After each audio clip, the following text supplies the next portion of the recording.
Habari zenu vijana wa kidato cha nne na vijana wote ambao mnasoma sekondari O level. Tunaendelea na solving session na session hii inalenga kuendelea kusolve maswali ambayo yalifanyika kwenye mtihani wa taifa wa mwaka jana.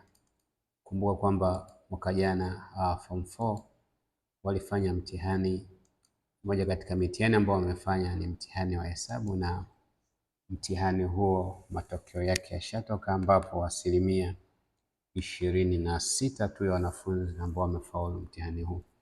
Kwa session hii inalenga kuwasupport vijana ambao mnasoma mathematics, lakini kuwaonyesha ni jinsi gani mathematics inaweza ikawa ni somo ambalo pia mnalitegemea. Kwa hiyo bila kupoteza muda, niwakaribishe katika session hii ambapo tutasolve maswali mawili, na kwa leo tutakuwa na swali la 9 na swali la 10 kwenye mtihani wa mwaka jana.